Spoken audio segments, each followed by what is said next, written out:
ബഹുമാന്യരെ, ഞാൻ ബോധപൂർവം വൈകിയതല്ല.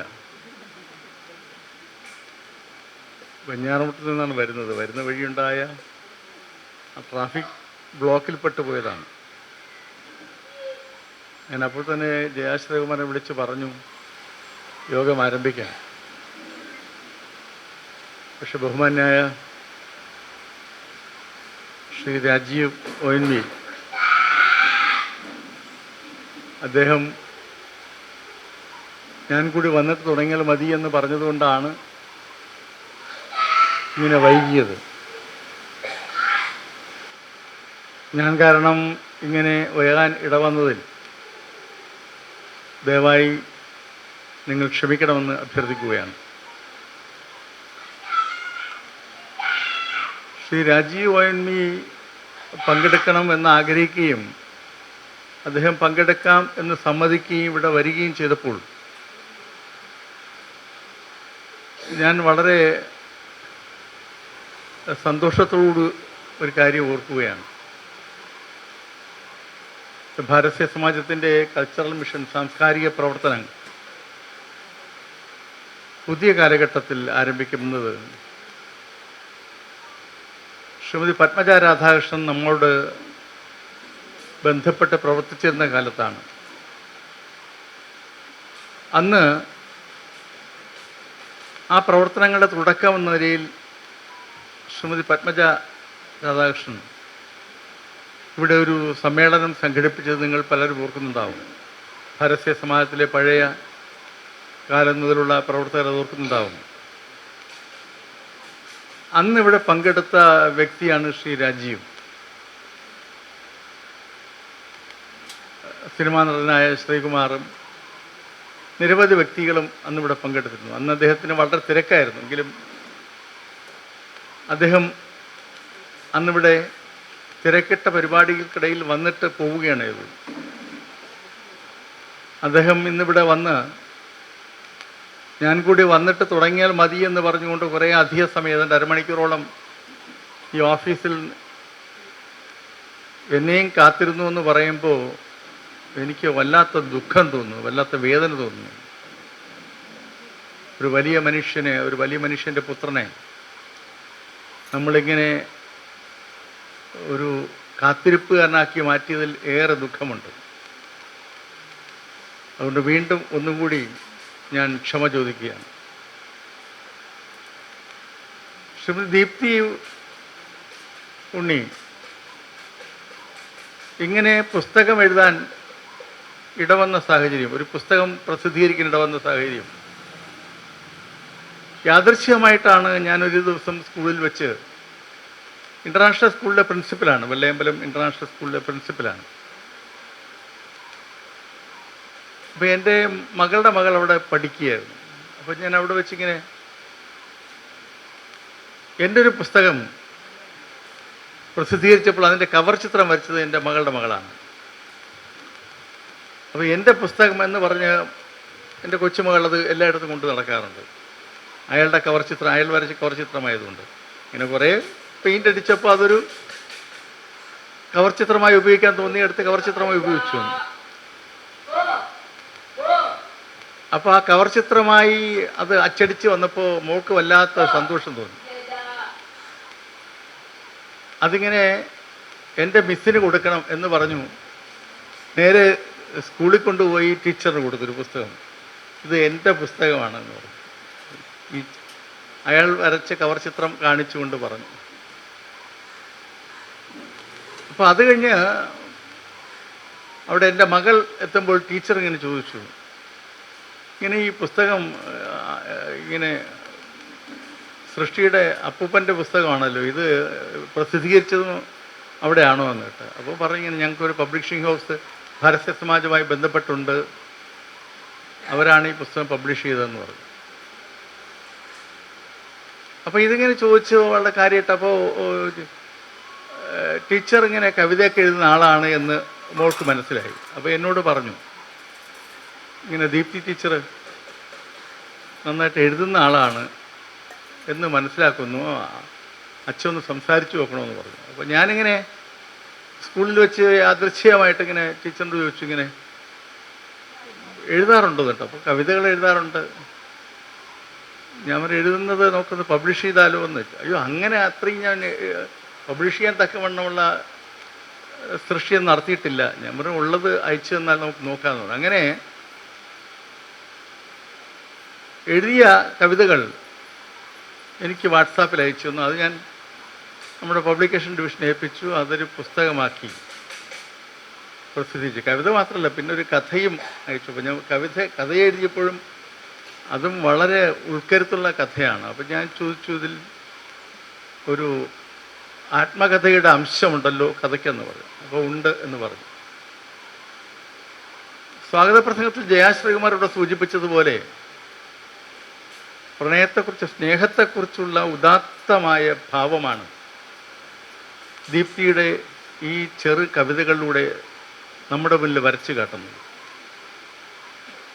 സ്നേഹത്തിൻ്റെ ഉദാത്തമായ ഭാവം, ഇത് സഹോദര സ്നേഹമായാലും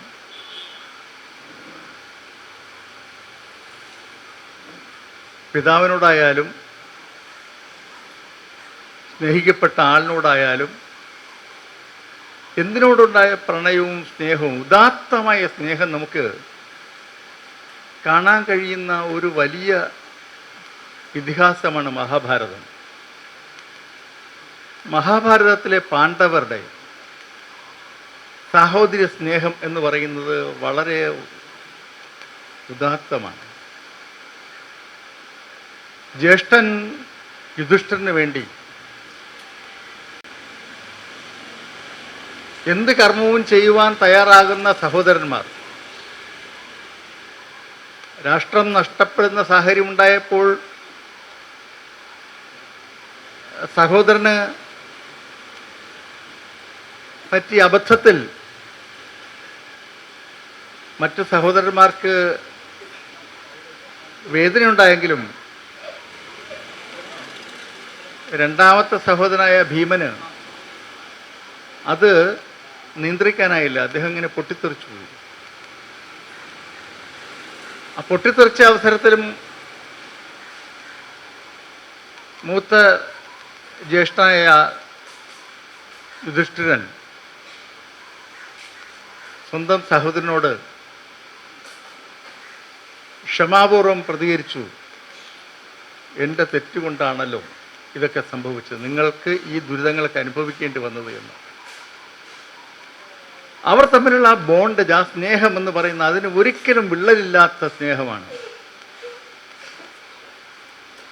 അത്തരത്തിൽ ഉദാത്തമായ ഒരു സാഹോദര്യ ബന്ധം, സ്നേഹത്തിൻ്റെ മൂർത്തിമത്താമായ സാഹോദര്യ ബന്ധം, സ്നേഹത്തിൻ്റെ കണ്ടന്റ്, അത് നമുക്ക്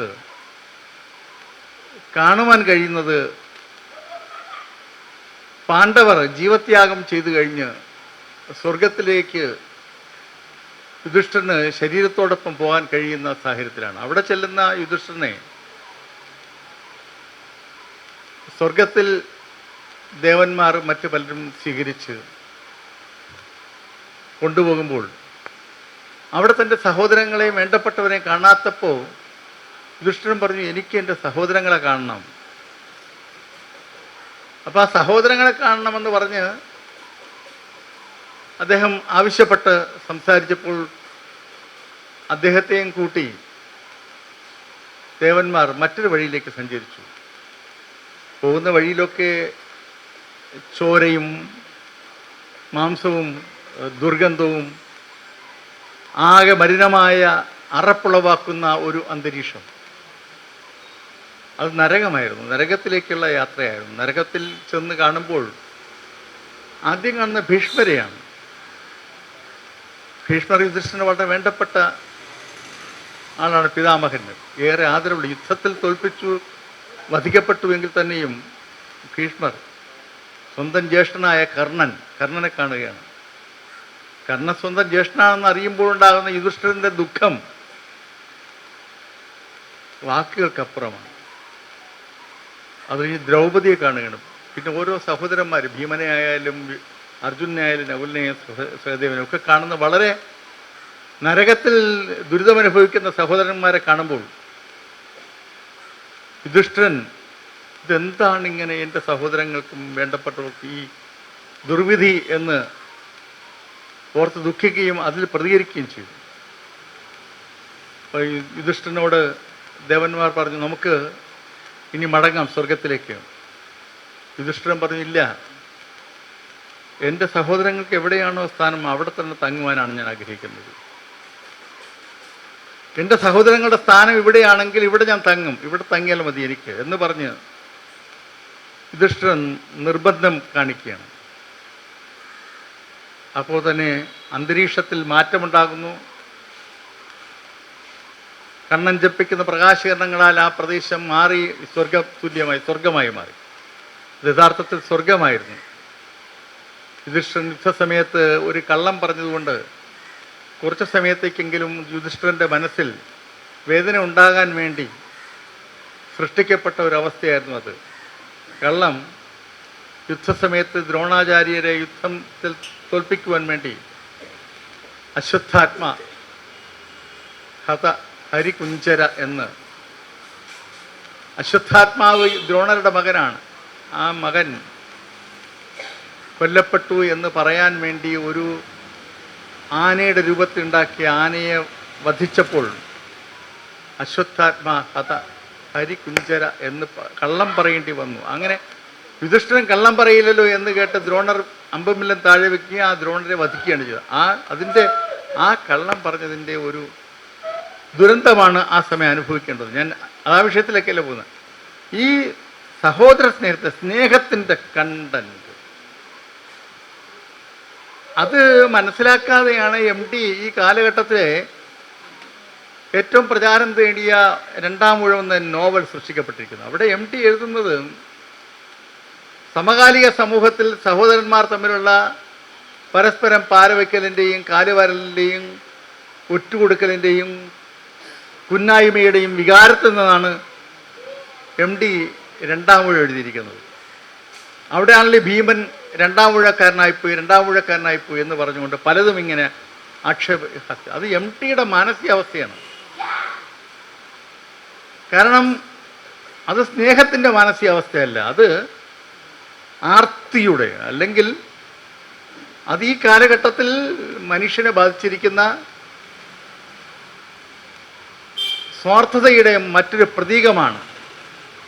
MT രണ്ടാം ഊഴത്തിലൂടെ മഹാഭാരതം കഥയിലെ സ്നേഹത്തെ കാണാതെ, ആ സ്നേഹത്തിൻ്റെ കണ്ടന്റ് കാണാതെ മറ്റൊരു തരത്തിൽ എഴുതി വച്ചിരിക്കുന്നത്. ഞാനിവിടെ പറയാൻ ആഗ്രഹിക്കുന്ന ദീപ്തിയുടെ സൃഷ്ടിയിൽ ആ സ്നേഹമാണ്. വളരെ ഉദാത്തമായ, വളരെ ആഴത്തിലുള്ള സ്നേഹം. ഓരോ വരികളിലും സ്നേഹത്തിൻ്റെ സ്പന്ദനമുണ്ട്. ഒരുപാട് കാര്യങ്ങൾ എഴുതുന്നതല്ലേ, എഴുതുന്ന വരികളിലൊക്കെ തന്നെ ഓരോ വാക്കിലും ഓരോ അക്ഷരത്തിലും അത് കൃത്യതയോടുകൂടി നെളിച്ച് കാണുന്നു. ഇത്തരം ഒരു സൃഷ്ടി നടത്തുവാൻ ദീപ്തി ഉണ്ണിക്ക് കഴിഞ്ഞത് ഒരു വളരെ വലിയ കാര്യമാണ്. ദീപ്തി ഉണ്ണിയുടെ സ്നേഹത്തിൻ്റെ മറ്റൊരു പ്രതീകമാണ്. ഞാൻ ചോദിച്ചു, ഈ പുസ്തകം പ്രകാശനം ചെയ്യാൻ നമുക്ക് ആരെങ്കിലും വിളിക്കണ്ടേ? അപ്പോൾ ദീപ്തി പെട്ടെന്ന് എന്നോട് പറഞ്ഞു, അല്ലേ, അത് ഞാൻ തന്നെ ചെയ്താൽ മതി എന്ന് പറഞ്ഞു. അപ്പം ഞാൻ പറഞ്ഞു, ഞാനെന്തായാലും പബ്ലിക്കേഷൻസിൻ്റെ ചെയർമാനോട് ഞാൻ യോഗത്തിൽ അധ്യക്ഷനാണെന്ന് പറഞ്ഞു. അപ്പോൾ പെട്ടെന്ന് മറ്റൊന്നും ആലോചിക്കുക, എൻ്റെ അച്ഛൻ ചെയ്താൽ മതി എന്ന് പറഞ്ഞു. അച്ഛനോടുള്ള സ്നേഹം. ഇവിടെ എത്രയോ പുസ്തകങ്ങൾ പ്രസിദ്ധീകരിക്കപ്പെട്ടു, എത്ര പുസ്തകങ്ങൾ പ്രസിദ്ധീകരിച്ചു. ആരും ആ പുസ്തകം പ്രകാശനം ചെയ്യാൻ എൻ്റെ അച്ഛൻ വരണം എന്ന് പറഞ്ഞില്ല, അല്ലെങ്കിൽ എൻ്റെ അമ്മ വരണമെന്ന് പറഞ്ഞില്ല. അതെനിക്ക് കേട്ടപ്പോൾ ദീപ്തിയുടെ ആ കവിതയിലുള്ള സ്നേഹവും ദീപ്തിയുടെ ഉള്ളിൽ നിറഞ്ഞു നിൽക്കുന്ന അച്ഛനോടുള്ള സ്നേഹത്തിൻ്റെ ആഴം വല്ലാതെ എന്നെ പിടിച്ചുലച്ചു. ഇങ്ങനെയുള്ള മകളെയൊക്കെ കിട്ടാനും ഒരു ദൈവത്തിൻ്റെ വരദാനമാണ് ദീപ്തി. അങ്ങേക്ക് കിട്ടിയ വരദാനമാണ് ദീപ്തി. കാരണം ഇങ്ങനെയുള്ള മകളെ കിട്ടാൻ, ഇത്ര മനസ്സ് നിറച്ച് സ്നേഹം കൊണ്ട് നടക്കുന്ന, സ്നേഹത്തിൻ്റെ പ്രതിരൂപമായ, സ്നേഹത്തിൻ്റെ പ്രതീകമായ ഒരു വ്യക്തിയാണ് ദീപ്തി ഉണ്ണി എന്ന് തിരിച്ചറിയാൻ കഴിയും. അത്തരത്തിലൊരു സൃഷ്ടിയാണ് ഇന്നിവിടെ ദീപ്തി തയ്യാറാക്കി നടത്തിയിരിക്കുന്നത്. ആ പുസ്തകം പ്രകാശനം ചെയ്യുവാൻ പ്രസിദ്ധീകരിക്കുവാനും നമുക്ക് അവസരമുണ്ടായതിൽ ഏറെ സന്തോഷമുണ്ട്. കഥ എഴുതാൻ ദീപ്തി വളരെ താല്പര്യമുള്ള ആളാണ്. ദീപ്തി ഒരു കഥ എനിക്ക് അയച്ചു തന്ന ഞാൻ പറഞ്ഞു, കഥ നമുക്ക് പ്രസിദ്ധീകരിക്കാം. കുറേ കഥകളായാലും ചെറിയ ചെറിയ കഥകളാണ്, അത് എഴുതിയാൽ നമുക്ക് പ്രസിദ്ധീകരിക്കാം എന്ന് പറഞ്ഞു. അതപ്പോൾ അതങ്ങനെ കഥ എഴുതാൻ തയ്യാറായി. എത്ര കഥ എഴുതിയാലും ഇവിടെ നിരവധി അധ്യാപകർ, നിരവധി സമൂഹത്തിലെ പ്രമുഖ വ്യക്തിത്വങ്ങളൊക്കെ ഇവിടെ പങ്കെടുക്കുന്നുണ്ട്. നിങ്ങളിൽ ആര് ഏത് പുസ്തകം എഴുതിയാലും എന്ത് സൃഷ്ടി നടത്തിയാലും സ്വദേശമായ കാര്യങ്ങൾ പ്രചരിപ്പിക്കുവാനും പ്രസിദ്ധീകരിക്കുവാനും തയ്യാറാകുന്ന ഒരു പ്രസ്ഥാനം എന്ന നിലയിൽ സദ്ഭാവന ട്രസ്റ്റ് സന്തോഷപൂർവ്വം അതൊക്കെ നിർവഹിക്കാൻ തയ്യാറാണ് എന്ന് ഞാൻ നിങ്ങളുടെ മുന്നിൽ ഒരു ഓഫർ കൂടെ വയ്ക്കുകയാണ്. ഇവിടെ ഞാൻ സംസാരിക്കുമ്പോൾ നമ്മുടെ സദസ്സിൽ നമുക്ക് വളരെ പരിചയമുള്ള ഒരു മുഖം അവിടെ ഇരിക്കുകയാണ്. ഓഡിയൻസിൻ്റെ കൂട്ടത്തിൽ നമ്മുടെ വാർത്താ അവതാരകനായ കമലേഷ്. ഞാൻ കമലേഷിനോട് പറഞ്ഞു ഇവിടെ വന്നിരിക്കാമെന്നില്ല. കമലേഷ് പറഞ്ഞു ഞാൻ ഇവിടെ ഇരുന്നുള്ളതെന്ന് പറഞ്ഞു. പ്രിയപ്പെട്ട കമലേഷ് അടക്കമുള്ള ആളുകളുടെ സാന്നിധ്യത്തിലാണ് ഇന്നിവിടെ ഈ പുസ്തക പ്രകാശനം നടക്കുന്നത്. അത് ഏറെ സന്തോഷമുണ്ട്. നമ്മുടെ പ്രിയങ്കരനായ തമ്പാൻ സാറ് എത്തിച്ചേർന്നു. തമ്പാൻ സാറാണ് ഇന്ന് നമ്മുടെ ഈ പുസ്തക അവതരണം നടത്തുന്നത്. ഈ സദ്ഭാവന ട്രസ്റ്റിൻ്റെ ചീഫ് എഡിറ്ററാണ് അദ്ദേഹം. വൈകിപ്പോയി, പക്ഷെ അദ്ദേഹം നമ്മുടെ ഈ പുസ്തകം പരിചയപ്പെടുത്തിക്കൊണ്ട് സംസാരിക്കും. അടുത്ത സാർ സംസാരിക്കുന്നു. സാർ സംസാരിക്കുന്നു അതോ സംസാരിക്കുന്നു? അടുത്തതായി അപ്പോൾ ഈ പുസ്തക പ്രകാശന ചടങ്ങ് നടത്താം. അതിനായി ബഹുമാനപ്പെട്ട ദീപ്തിയുടെ അച്ഛൻ ശ്രീ ഉണ്ണികൃഷ്ണൻ നായരെ ക്ഷണിക്കുന്നു. അത് ഏറ്റുവാങ്ങാനായി നമുക്കേവർക്കും ആദരണീയനായ ശ്രീ രാജീവ് ONV ക്ഷണിക്കുന്നു.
ഇവിടെ കൂടിയിരിക്കുന്ന എല്ലാവർക്കും എൻ്റെ വിനീതമായ നമസ്കാരം.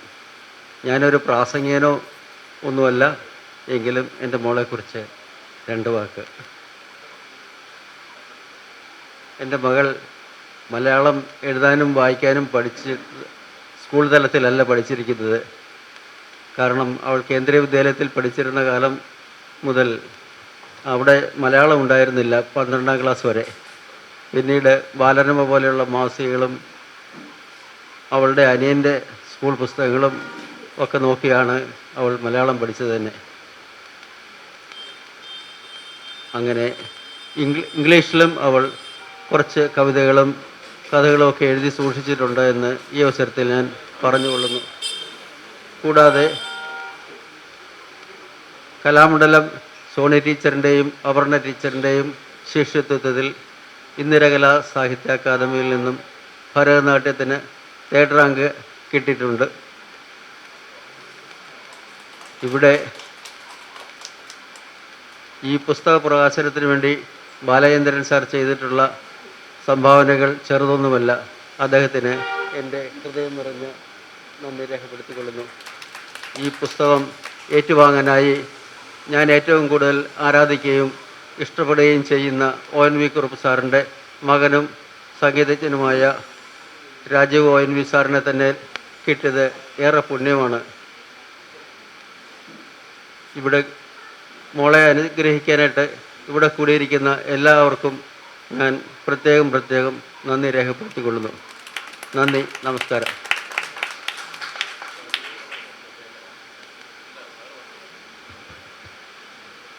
അടുത്തതായി മുഖ്യപ്രഭാഷണം നടത്തുന്നതായി ഡോക്ടർ MR തമ്പാൻ സാറിനെ ക്ഷണിക്കുന്നു.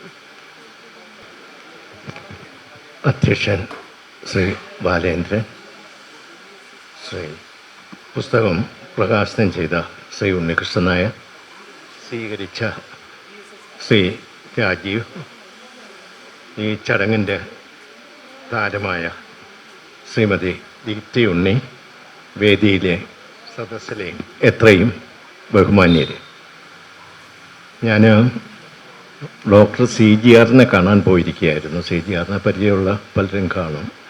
അദ്ദേഹം ഏതാണ്ടൊരു ക്രിട്ടിക്കൽ സ്റ്റേജിൽ ലോക മെഡിസിറ്റിയിലാണ്. എനിക്കറിയാം, അദ്ദേഹത്തിൻ്റെ മകൾ മരിച്ചു, മകൻ അമേരിക്കയിലാണ്.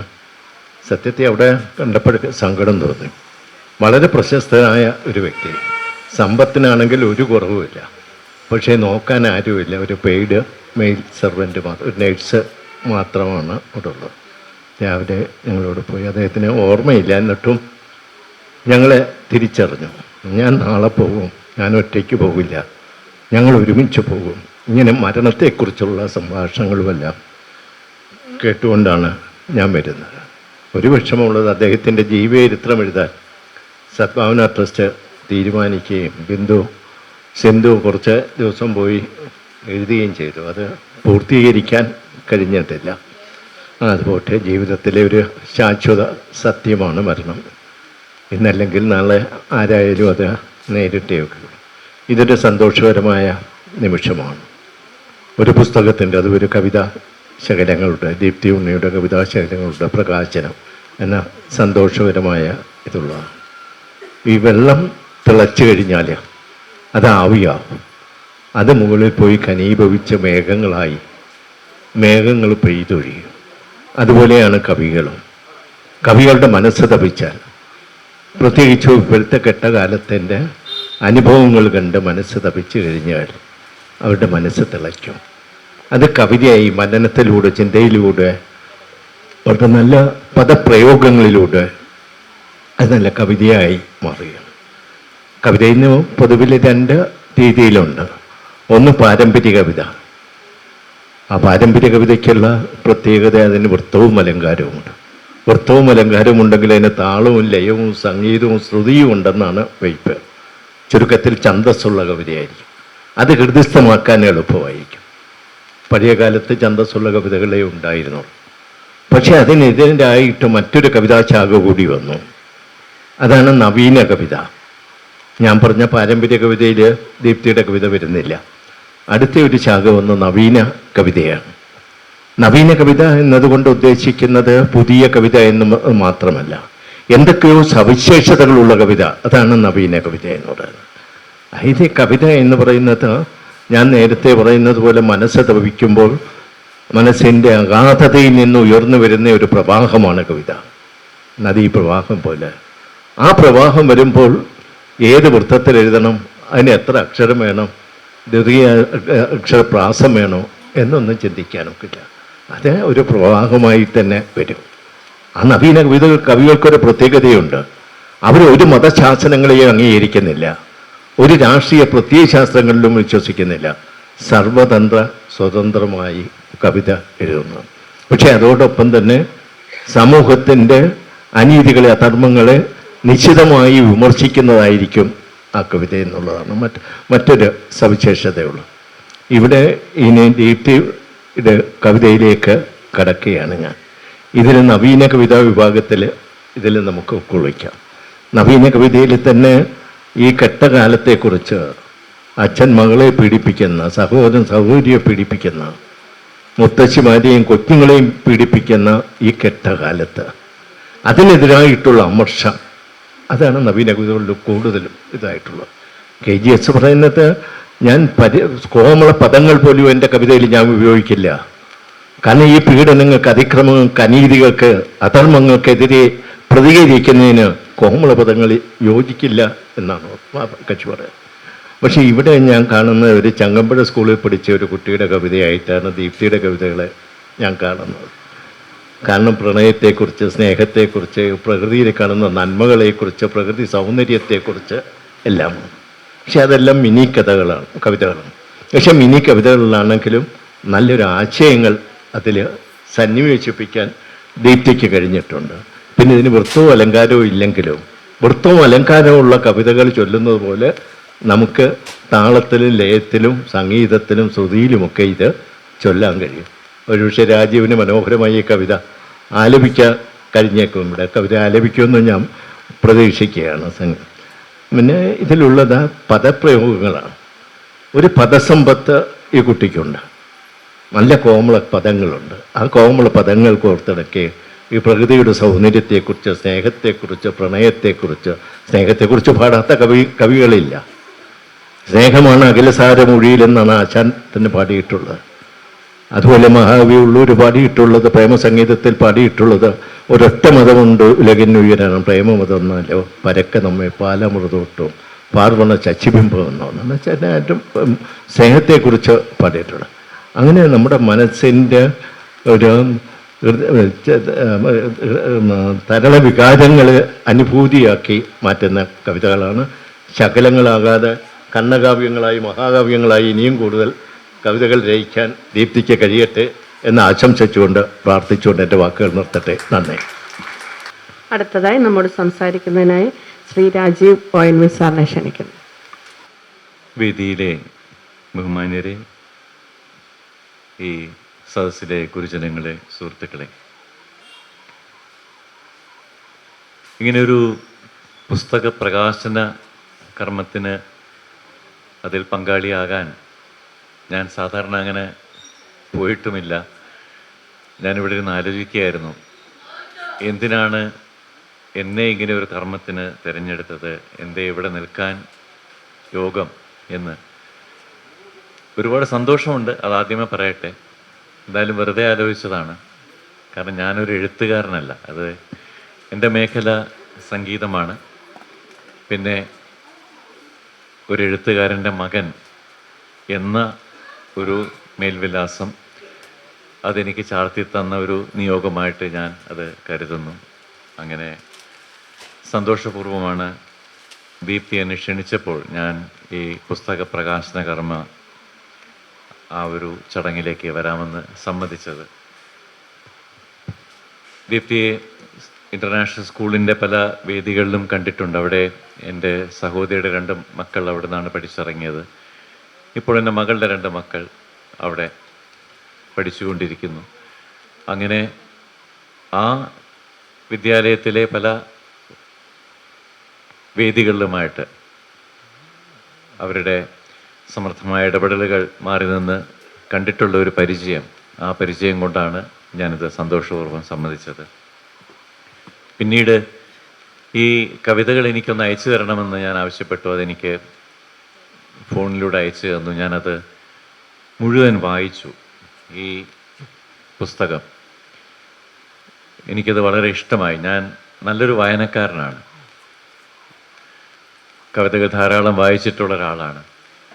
അതുകൊണ്ട് തന്നെ ഒരു പ്രത്യേക രീതിയിൽ എഴുതിയിട്ടുള്ള ഈ കവിതകൾ സാധാരണ നമ്മൾ കണ്ട് ഇപ്പോൾ വായിക്കാറുള്ള പല കവിതകളെയും അപേക്ഷിച്ച് ഒരുപാട് പുതുമകളുള്ള, ഒരുപാട് സവിശേഷതകളുള്ള കുറേ കവിതകളാണ് എൻ്റെ കവിതാശകലങ്ങൾ എന്ന പേരിൽ ശ്രീമതി ദീപ്തി ഉണ്ണി അവതരിപ്പിച്ചിരിക്കുന്നത്. ഛന്ദസ്സില്ലാതെയാണ് എഴുതിയിരിക്കുന്നതെങ്കിലും അതിൽ അന്തർലീനമായിട്ടുള്ള ഒരു താളം അതെനിക്ക് അനുഭവപ്പെട്ടു. അത് മറ്റൊന്നുമല്ല, അതവരുടെ ഹൃദയതാളം എന്ന് വേണമെങ്കിൽ പറയാം. ആ ഒരു താളം, അതിൻ്റെ സ്പന്ദനങ്ങൾ ഈ കവിതകളിലെല്ലാം ഉണ്ട്. അത് വായിക്കുമ്പോൾ നമുക്കറിയാം, ഛന്ദസ്സില്ലെങ്കിൽ പോലും അതറിയാം. അതിന് ഉദാഹരണമായിട്ട് ഞാൻ ഇതിലെ ഒരു കവിത ഞാൻ പറഞ്ഞു നിർത്തുന്നതിന് മുമ്പായിട്ട് ഒരു കവിത ഞാനിവിടെ അവതരിപ്പിക്കാം. ഛന്ദസ്സില്ലാത്തൊരു കവിതയിലും എങ്ങനെ സംഗീതം ഉണ്ട് എന്ന് ആവിഷ്കരിക്കാൻ വേണ്ടി മാത്രം. ഈ കവിതകൾ ഇതിൽ കൂടുതലും സ്നേഹത്തിൻ്റെ അല്ലെങ്കിൽ പ്രണയത്തിൻ്റെ പല പല ആവിഷ്കാരങ്ങളായിട്ടാണ് എനിക്ക് അനുഭവപ്പെട്ടത്. സ്നേഹത്തിൻ്റെ ഞാൻ പറയുമ്പോൾ അതിൽ സ്വന്തം മകനെക്കുറിച്ചുള്ളതുണ്ട്, അച്ഛനെക്കുറിച്ചുള്ളതും നഷ്ടപ്പെട്ട ഏതൊക്കെയോ ബന്ധങ്ങളെക്കുറിച്ചുള്ളതുമൊക്കെയുണ്ട്. എന്നാലും ഏറിയ പങ്കും ഇതിൽ നിറഞ്ഞു നിൽക്കുന്നത് പ്രണയമാണ്. ആ പ്രണയത്തിലും അതിലും ഒരുപാട് നമുക്ക് നമ്മളെ അനുഭവിപ്പിക്കുന്നത് നഷ്ടപ്രണയത്തിൻ്റെ ചില അനുഭവങ്ങളാണ്. അതെങ്ങനെയാണ് അത്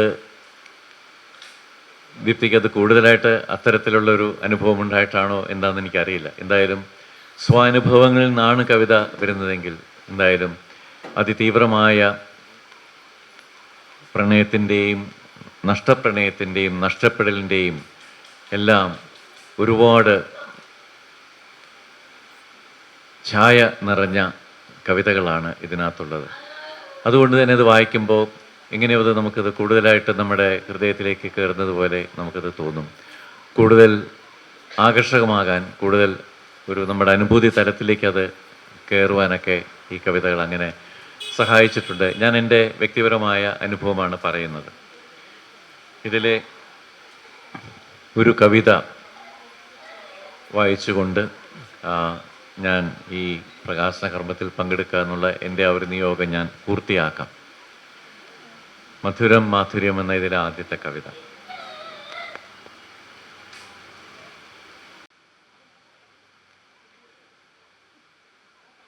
എന്തിനീ കണ്ണുകളിൽ കണ്ണുനീരു തീർന്നു വരുന്നു, തിരികെ വരില്ലെന്നുറപ്പു തന്നു പിരിഞ്ഞ ആ മധുരക്കിനാവിനായി.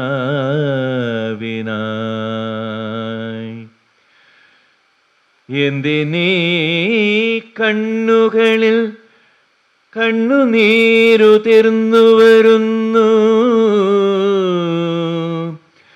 തിരികെ വരില്ലെന്നുറപ്പു തന്നു പിരിഞ്ഞ ആ മധുരക്കിനാവിനായി.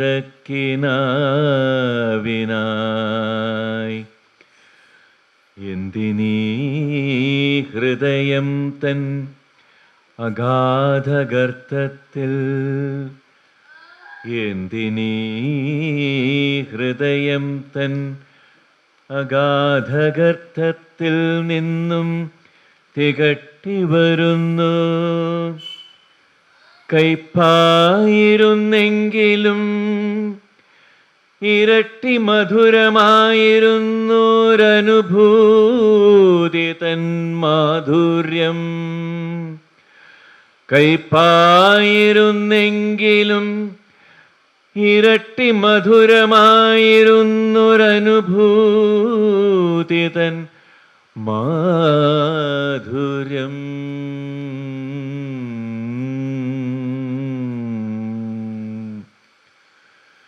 നന്ദി, നമസ്കാരം.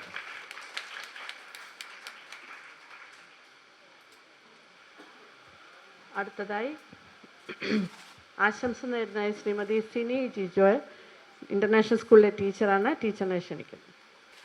വേദിയിലും സദസ്സിലും ഇരിക്കുന്ന വിശിഷ്ടാതിഥികൾക്കും സഹപ്രവർത്തകർക്കും ദീപ്തി മിസ്സിനും എൻ്റെ നല്ല നമസ്കാരം. എൻ്റെ കവിതാ ശകലങ്ങൾ, ശകലം എന്ന് പറഞ്ഞാൽ കഷ്ണം എന്നാണ് അർത്ഥം, എല്ലാവർക്കും അറിയാമെന്ന് വിചാരിക്കും. പക്ഷേ ദീപ്തി മിസ് ഇങ്ങനെ ഒരു പേര് കൊടുത്തത് എന്താണെന്ന് എനിക്കറിയില്ല. ശകലമല്ല ഇത്. പല കവിതകളും ഇതിൽ പൂർണ്ണത നേടിയ കവിതകളാണ്. എന്നിട്ടും തുടക്കക്കാരി എന്നുള്ള രീതിയിലായിരിക്കും കവിതാ ശകലങ്ങൾ എന്നുള്ള പേര് കൊടുത്തത് എന്ന് ഞാൻ ആലോചിക്കുകയാണ്. ഫേസ്ബുക്കിൽ വെറുതെ കുറിച്ചിടുന്ന കുറേ കവിതകൾ, 4 വരിയും 5 വരിയുമൊക്കെ കവിതകൾ എഴുതുമ്പോൾ ഞാൻ പേഴ്സണലായിട്ട് മെസ്സഞ്ചറിൽ ചെന്ന് ചോദിക്കും, മിസ്സിന് കുറച്ചും കൂടെ അതിൽ എഴുതിക്കൂടെ, അല്ലെങ്കിൽ ഈ വരി ഇങ്ങനെയൊന്ന് മാറ്റി എഴുതിക്കൂടെ എന്ന് ചോദിക്കുമ്പോൾ ദീപ്തി മിസ്സിൻ്റെ അടുത്ത് ചോദിച്ചു, അങ്ങനെയാണോ മിസ്, അതിൽ അങ്ങനെ ചെയ്യാൻ പറ്റുമോ? അങ്ങനെ ചെയ്യാൻ പറ്റും, അതുകൊണ്ടാണ് പറഞ്ഞത് എന്ന് പറഞ്ഞപ്പോൾ കുറച്ചും കൂടെ കവിതകൾ എഴുതി എനിക്ക് അയച്ചു തന്നു ദീപ്തി മിസ്. ഇവിടെ എല്ലാവരും പറഞ്ഞതുപോലെ മിസ്സിൻ്റെ കവിതകളിലെല്ലാം സ്നേഹത്തിൻ്റെ വിവിധ രൂപങ്ങളാണ് നമ്മൾ കാണുന്നത്, വിവിധ തലങ്ങളാണ് നമ്മൾ കാണുന്നത്. അതിൽ പ്രതികരിക്കുന്ന തലമുണ്ട്, അതുപോലെ തന്നെ ഒരുപാട് ഇഷ്ടത്തോടെ എഴുതിയ കവിതകളുണ്ട്. അച്ഛനെക്കുറിച്ച് എഴുതിയ കവിതകൾ, മോനെക്കുറിച്ച് എഴുതിയ കവിതകൾ, പൊന്നൂനെക്കുറിച്ച് എഴുതിയ കവിതകളെല്ലാം വായിക്കുമ്പോൾ, അല്ലെങ്കിൽ പ്രണയത്തിൻ്റെ കവിതകൾ വായിക്കുമ്പോൾ നമുക്കങ്ങനെയാണ് തോന്നാറുള്ളത്. അതുകൊണ്ട് ഈ കവിതാ ശകലങ്ങൾ എന്ന് പറയുന്നത് ഇനിയും തുടർന്നു കൊണ്ടുപോകട്ടെ. എല്ലാവിധ ആശംസകളും. ഇതിന്ന് 2 കവിതകൾ ഞാൻ വായിക്കാൻ വേണ്ടിയിട്ട് വിചാരിക്കുകയാണ്. ഒന്ന് സ്വപ്നം, 7ാമത്തെ കവിതയാണ്. ആകാശത്തിന് വരമ്പ്, നമ്മുടെ കാഴ്ച എത്തുവോളം അത് കഴിഞ്ഞും പരന്നു കിടക്കുന്നു കാഴ്ചയ്ക്കപ്പുറവും. സ്വപ്നങ്ങൾക്ക് വരമ്പ്, മനസ്സിൻ്റെ വ്യാപ്തിയോളം. ഇനി എന്തെന്നറിയില്ലെങ്കിലും എൻ മനസ്സെ കാണുക നീ സ്വപ്നങ്ങൾ, അതിർവരമ്പുകൾ തെല്ലുമില്ലാതെ. അതിർവരമ്പുകൾ തെല്ലുമില്ലാതെ സ്വപ്നങ്ങൾ കാണുന്ന ദീപ്തി മിസ്സിനെയാണ് നമ്മളിതിൽ കാണുന്നത്. സ്വപ്നങ്ങൾ കാണാൻ ആരോടും ചോദിക്കേണ്ട കാര്യമില്ല, അതിന് പ്രത്യേകിച്ച് കാശ് കൊടുക്കേണ്ട കാര്യമില്ല. നമുക്ക് ഇഷ്ടം പോലെ കാണാവുന്ന ഒരു കാര്യമാണ് സ്വപ്നങ്ങൾ, അല്ലേ? ഒരു കുന്നോളം സ്വപ്നം കണ്ടാലേ ഒരു ചെറിയ കുന്നിക്കുരുവോളം നമുക്ക് കിട്ടുകയുള്ളൂ. അതുകൊണ്ട് മിസ്സിൻ്റെ സ്വപ്നങ്ങൾ അതിർവരമ്പുകളില്ലാതെ തുടരട്ടെ എന്ന് ഞാൻ ആശംസിക്കുന്നു. അടുത്തത് എനിക്ക് വളരെ വ്യത്യസ്തമായിട്ടുള്ളൊരു കവിതയായിട്ട് തോന്നിയത് മൂർച്ചയുള്ള ആയുധം. ഒറ്റയ്ക്കാകുമ്പോൾ എന്തിനു ഭയം, കഴുകന്മാർ കാത്തു നിൽക്കുന്നുണ്ട് ഇവിടെ. ഞാൻ ഒറ്റയ്ക്കാകുവാൻ കൂടാനല്ല, കൂടെ നടക്കാനല്ല, കൈ പിടിക്കാനോ സാന്ത്വനിപ്പിക്കാനോ അല്ല, പിന്നെയോ ശരീരത്തിൻ്റെ ചൂടും ചൂരും നുകരുവാൻ, ദാഹമകറ്റുവാൻ, വീണ്ടും വീണ്ടും അറുത്തു മുറിച്ചു തിന്നുവാൻ മൂർച്ചയേറിയ ആയുധമാക്കിയിടണം എൻ്റെ ഈ ഒറ്റപ്പെടലിനെ. എന്തെന്നാൽ ചോരയ്ക്കൊരു നിറം തന്നെ കഴുകന്മാരെ വെട്ടി നുറുക്കിയിടലും. പ്രതിഷേധത്തിൻ്റെ, അല്ലെങ്കിൽ സമൂഹത്തിനോടുള്ള പ്രതിഷേധത്തിൻ്റെ വരികളാണ് ഇവിടെ ഞാൻ കാണുന്നത്. ദീപ്തി മിസ് എന്താണ് ഉദ്ദേശിച്ചതെന്ന് എനിക്കറിയില്ല, പക്ഷേ എൻ്റെ പേഴ്സ്പെക്റ്റീവാണ് ഞാൻ പറഞ്ഞത്. ഇതൊരു പ്രതിഷേധത്തിൻ്റെ കവിതയാണ്. അപ്പോൾ സ്നേഹത്തിനെ ഒരു മൂർച്ചയുള്ള ആയുധമാക്കി മാറ്റി സ്നേഹത്തിൻ്റെ വിവിധ തലങ്ങളെ വിവിധ രീതിയിൽ അവതരിപ്പിച്ചിരിക്കുന്ന ഏകദേശം 31ഓളം കവിതകളാണ് ഈ കവിതാ ശകലം എന്ന് പറയുന്ന പുസ്തകത്തിലുള്ളത്. ഇത് കവിതാ ശകലമായി തുടരാതെ വീണ്ടും വീണ്ടും കവിതകളായി തുടരട്ടെ എന്ന് ആശംസിച്ചുകൊണ്ട് നിർത്തുന്നു. നല്ല നമസ്കാരം. പുസ്തക പ്രകാശന ചടങ്ങിലെ ഏറ്റവും പ്രധാനപ്പെട്ട ഭാഗമാണ് പുസ്തക പരിചയം എന്നുള്ളത്. അത് നടത്തുന്നത് Insight Guarding and Facility Service Private Limited Shrimati Geetha MK ആണ്. മാഡത്തെ സ്നേഹപൂർവ്വം ഈ ചടങ്ങിലേക്ക് ക്ഷണിക്കും. ഇവിടെ ഇരിക്കുന്ന എല്ലാ വിശിഷ്ട വ്യക്തികൾക്കും സദസ്സിലിരിക്കുന്ന എല്ലാ എൻ്റെ നല്ലവരായ പ്രിയപ്പെട്ട കൂട്ടുകാർക്കും എൻ്റെ വിനീതമായ നമസ്കാരം. ഇന്നത്തെ ഈ അവസരത്തിൽ എന്നിൽ നിക്ഷിപ്തമായിട്ടുള്ള കർത്തവ്യം എന്ന് പറയുന്നത് ശ്രീമതി ദീപ്തി ഉണ്ണി രചിച്ച എൻ്റെ കവിതാശകലങ്ങൾ എന്ന കാവ്യസമാഹാരം പരിചയപ്പെടുത്തുക എന്നുള്ളതാണ്. അതിനു മുന്നേ ഞാൻ എന്നെ ഒന്ന് പരിചയപ്പെടുത്തുവാണ്. ഞാൻ ദീപ്തിയുടെ ഒരു അടുത്ത സുഹൃത്താണ്. ഏകദേശം ഒരു 10 വർഷത്തോളം പഴക്കം വരും അല്ലേ നമ്മുടെ സുഹൃത്ത് ബന്ധത്തിന്. എൻ്റെ സ്വദേശം പാലക്കാടാണ്, എങ്കിലും ഞാൻ തിരുവനന്തപുരത്ത് സ്ഥിരതാമസമാണ് ഇപ്പം.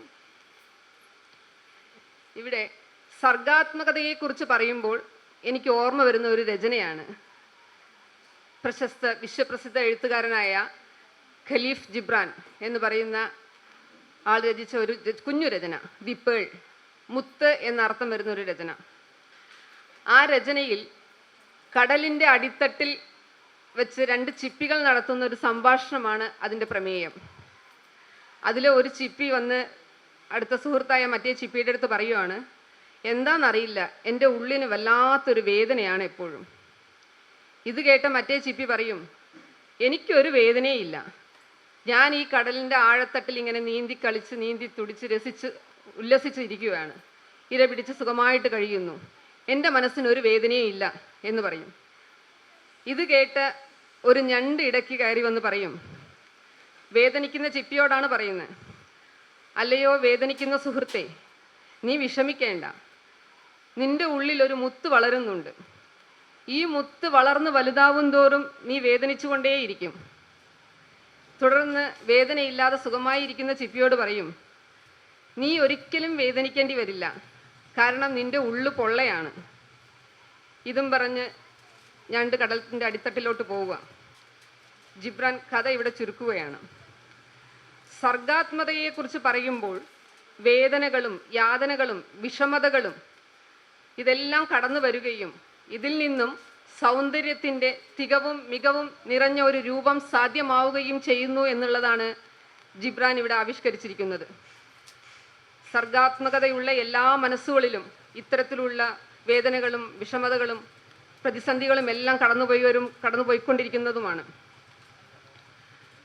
സർഗാത്മകമായ ഒരു പിറവിക്ക് പിന്നിൽ ഇത്രയൊക്കെ വേദനകളും യാതനകളും പ്രതിസന്ധികളും എല്ലാം ഉണ്ടെങ്കിലും അതിനെയെല്ലാം നിർവീര്യമാക്കുന്ന രീതിയിലുള്ള ഒരു പ്രകാശത്തിൻ്റെ, ഒരു ചൈതന്യത്തിൻ്റെ, സ്നേഹത്തിൻ്റെ, ഒരു കാരുണ്യത്തിൻ്റെ, പ്രതീക്ഷയുടെ തിരി എന്നും അണയാതെ നിൽക്കുന്നുണ്ട് എന്നുള്ളതാണ് സത്യം.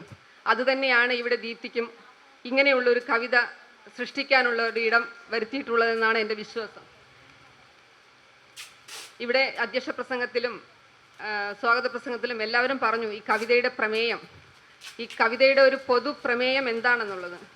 31 കവിതകൾ അടങ്ങിയിട്ടുള്ള ഒരു കാവ്യ സമാഹാരമാണ് എൻ്റെ കവിതാശകലങ്ങൾ എന്ന് പറയുന്നത്.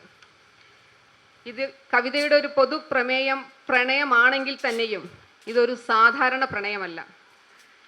ജീവിതത്തിലെ യാഥാർത്ഥ്യങ്ങളെ ഉൾക്കൊണ്ടുകൊണ്ട് സ്വന്തം നിഴലിന് തന്നെ, നിഴലെന്ന് പറയുമ്പോൾ നമുക്കെല്ലാവർക്കും ഒരു ഭയാനകമായ ഒരു രൂപമാണ് നമ്മുടെ മനസ്സിൽ വരിക, അല്ലേ? നിഴലെന്ന് പറയുന്ന രൂപത്തിന് കറുപ്പ് നിറമാണ്, ഭയാനക രൂപമാണ്.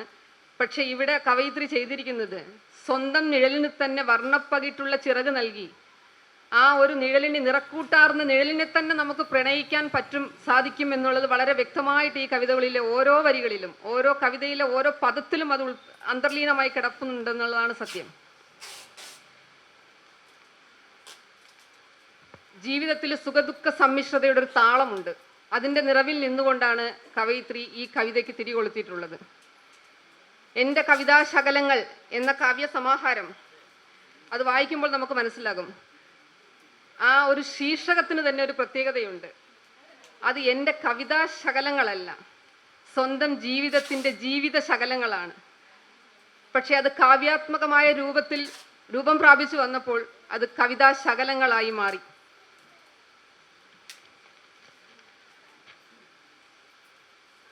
ഇതിലുള്ള പ്രണയം എന്ന് പറയുമ്പോൾ അച്ഛനോടുള്ള പ്രണയം, അമ്മയോടുള്ള പ്രണയം, സുഹൃത്തുക്കളോടുള്ള പ്രണയം, മകനോടുള്ള പ്രണയം എന്നതിലുപരി സ്വന്തം ഹൃദയത്തെ തന്നെ പ്രണയിക്കുകയാണ്. യാത്രകളോടുള്ള പ്രണയം, ഓർമ്മയോടുള്ള പ്രണയം, എന്തിന് കണ്ണുനീരിനോടുള്ള പ്രണയം, അങ്ങനെ നീണ്ടു പോകുകയാണ് കവിതകൾ. കവിതയും പ്രണയവും തമ്മിൽ അഗാധമായ ഒരു ആത്മബന്ധമുണ്ട്.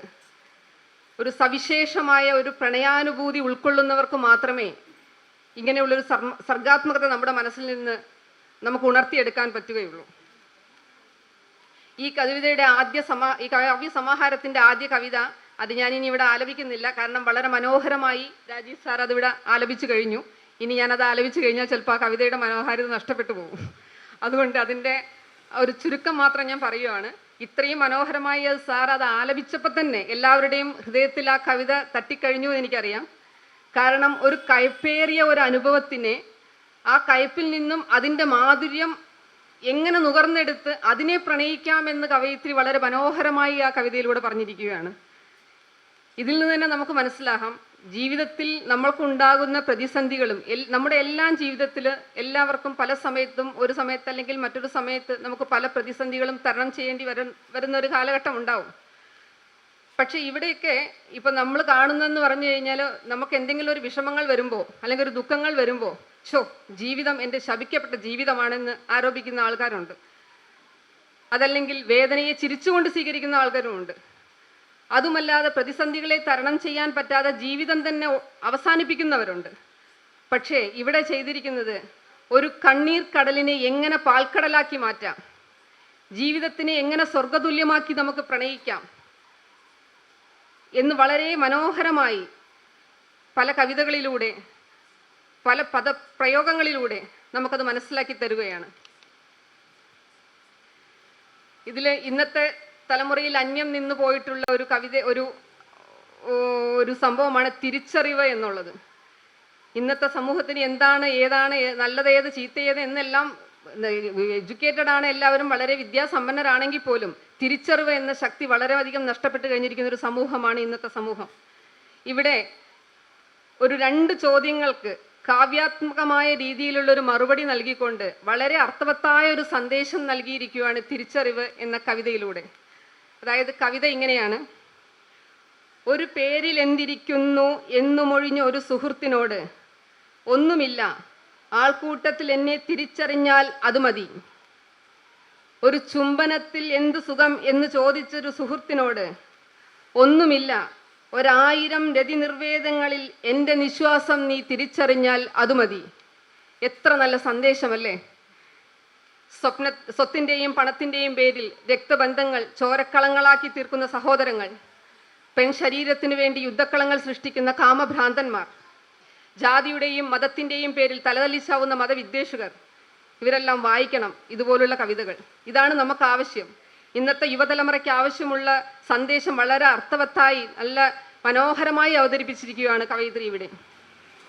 സ്നേഹബന്ധങ്ങളുടെ ആഴവും രക്തബന്ധങ്ങളുടെ മണവും തിരിച്ചറിയാൻ പറ്റാത്ത ഇന്നത്തെ യുവതലമുറയ്ക്ക് കൊടുക്കാൻ, ഇതിലും വലിയൊരു സന്ദേശം നൽകാൻ ഇതിലും വലിയൊരു വാക്കുകളില്ല എന്ന് വേണം പറയാം.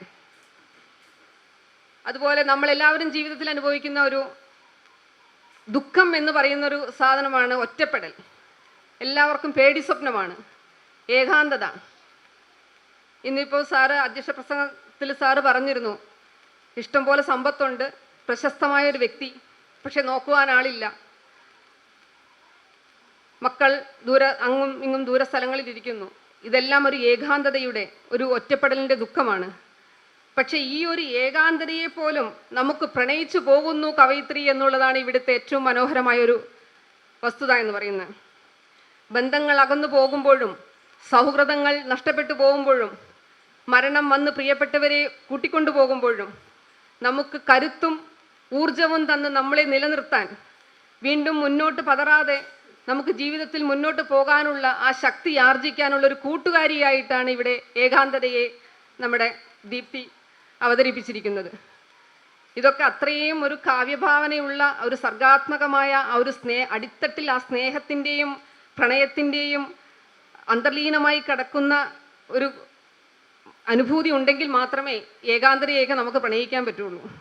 കാരണം ഏകാന്തത എന്നൊക്കെ പറയുന്നത് നമ്മൾക്ക് സ്വപ്നത്തിൽ പോലും ആലോചിക്കാൻ പോലും പറ്റാത്തൊരു കാര്യമാണ്. അനുഭവത്തിൻ്റെ തീഷ്ണതയേറിയ ഈ അനുഭവങ്ങളിലൂടെയുള്ള ആ ഒരു അനുഭവത്തിലൂടെ മാത്രമേ നമുക്ക് കരുത്തും ഊർജവും ആർജിച്ച ഒരു വ്യക്തിയായി മുന്നോട്ട് പോകാൻ സാധിക്കൂ എന്നുള്ളത് വളരെ വ്യക്തമായി പറഞ്ഞിരിക്കുകയാണ്. അടുത്തത് നമ്മൾ പറഞ്ഞ പോലെ അച്ഛൻ. പിന്നെ എനിക്ക് ദീപ്തിയുടെ കുടുംബത്തിനെ ഞാൻ പറഞ്ഞ പോലെ 10 വർഷമായിട്ട് അറിയാവുന്നത് കൊണ്ട് ആ അച്ഛൻ എന്ന് പറയുന്നത് എന്താണെന്ന് നമുക്ക് വളരെ വ്യക്തമായിട്ടറിയാം. പക്ഷേ എങ്കിലും ഞാൻ സൂചിപ്പിക്കുന്നത്, മൂല്യച്യുതി സംഭവിച്ചു കൊണ്ടിരിക്കുന്ന ഇന്നത്തെ ഈ ഭാരതീയ സംസ്കാരത്തിൽ അനാഥ മന്ദിരങ്ങളും വൃദ്ധസദനങ്ങളും പടർന്ന് പന്തലിച്ചു കൊണ്ടിരിക്കുമ്പോൾ അച്ഛനാണ് എൻ്റെ കാണപ്പെട്ട ദൈവം എന്ന് വിളിച്ചോതുന്ന 1-2 കവിതകൾ ഈ കവി സമാഹാരത്തിലുണ്ട്. ഇതെല്ലാം വായിക്കുന്ന ഇന്നത്തെ യുവതലമുറ അവർക്കൊരു തിരുത്തലുണ്ടാക്കാൻ ഇന്ന് ഇഷ്ടംപോലെ നവമാധ്യമങ്ങൾ ഇഷ്ടംപോലെ ഉടലെടുത്തിട്ടുണ്ട്. ഫേസ്ബുക്ക്, ട്വിറ്റർ, വാട്സപ്പ് തുടങ്ങിയ നവമാധ്യമങ്ങളെല്ലാം തന്നെ ഉണ്ടെങ്കിലും നമ്മുടെ സംസ്കാരത്തിൻ്റെ ഒരു അടിസ്ഥാന മാധ്യമം എന്ന് പറയുന്നത് അച്ഛനമ്മമാരും മക്കളും തമ്മിലുള്ളൊരു ബന്ധമാണ്. ആ ബന്ധത്തിൻ്റെ താക്കോൽ ഇന്ന് തുരുമ്പ് പിടിച്ചുകൊണ്ടിരിക്കുക. ആ ബന്ധത്തിന് ഒരു വിലയില്ല. കവാടങ്ങൾ അടഞ്ഞു കൊട്ടിക്കൊണ്ടിരിക്കുകയാണ്. ആ സമയത്തും അച്ഛനാണ് എൻ്റെ കാണപ്പെട്ട ദൈവം എന്ന് വിളിച്ചോതുമ്പോൾ സാറ് പറഞ്ഞ പോലെ ഇങ്ങനെ ഒരു മോളെ കിട്ടിയ ആ അച്ഛൻ്റെ ഒരു വരദാനമാണ് നമ്മുടെ ദീപ്തി എന്ന് എനിക്ക് പറയാതിരിക്കാൻ പറ്റില്ല. ആ അച്ഛനും മോൾക്കും എന്നും ആയുസ്സും ആരോഗ്യവും ദൈവം നൽകട്ടെ എന്ന് ഞാൻ ആശംസിക്കുകയാണ്.